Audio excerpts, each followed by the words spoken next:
दोस्तों, Nifty bank के लिए बड़ा झटका सामने आया है। आईएफएफआई यानी फॉरेस्ट इन्वेस्टर के लिए भी एक बिग शॉक है और इसका असर सीधा स्टॉक मार्केट पर देखने को मिलेगा क्योंकि इस समय एफआईआई लगातार ऊपर लेवल्स पर कॉल राइटिंग कर रहे हैं। मतलब वो ये मानकर चल रहे हैं कि मार्केट यहाँ से ऊपर नहीं जाएगा। अब सवाल यह है कि आखिर ऐसा क्यों हो रहा है।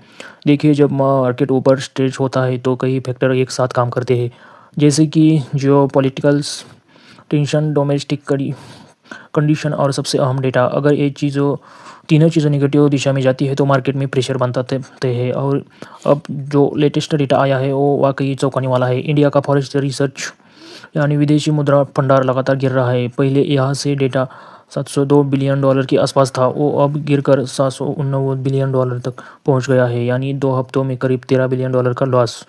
अब सोचिए, जब गोल्ड की कीमतें बढ़ रही थी तब तक स्थिति कंट्रोल में थी क्योंकि गोल्ड के रिसर्च और एफसीए अकाउंट का लॉस सेट ऑफ हो जाता था। लेकिन अब गोल्ड की रफ्तार रुक चुकी है। यही सबसे बड़ा कारण है कि गिरावट का। जब से गोल्ड ठहरा है तब से फॉरेक्स में लगातार गिरावट देखने को मिल रही है। आर आरबीआई के ताज़ा डेटा के मुताबिक गोल्ड रिजर्व के लिए लगभग $3.8 मिलियन की गिरावट आई है और एफसी अकाउंट में करीब $1.9 बिलियन का लॉस, यानी दोनों तरफ से घाटा। गोल्ड भी गिरा और फॉरेक्स भी। अब बात करते हैं एफआईआई की, जो पिछले 2 हफ्तों में एफआईआई कंटिन्यू बिकवाली कर रहे हैं और इसका सीधा कनेक्शन फॉरेक्स और करेंसी में हो सकता है क्योंकि करेंसी अगर कमज़ोर होती है तो एफआईआई के रिटर्न्स घट जाते हैं और वो फिर बाजार में से पैसा निकालना शुरू कर देते हैं। अभी रुपया भी आप अपने ऑल टाइम लो के पास खड़ा है। डॉलर के मुकाबले करेंसी गिर रही है और उस पर फॉरेक्स रिसर्च का भी घट रहा है। इसका सीधा असर पड़ता है निफ्टी बैंक और बैंकिंग सेक्टर पर क्योंकि बैंकिंग सेक्टर करेगी करेंसी और ग्लोबल कैपिटल फ्लो से गहराई से जुड़ा होता है। आरबीआई की तरफ से इस पर कंट्रोल लाने की कोशिश हो रही है।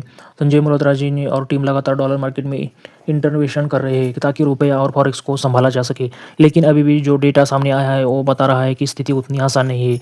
देखिए, सितंबर 2024 में जब फॉरेक्स में $704 बिलियन का ऑल टाइम हाई छुआ था तब सबको लगा था कि अब भारत का रिजर्व और बढ़ेगा, लेकिन अब 690 तक गिरना है कि वार्निंग सिग्नल है। अगर आने वाले हफ्तों में ये ट्रेड नहीं रुका तो $100 बिलियन तक की गिरावट देखी जा सकती है अगले कुछ महीनों में।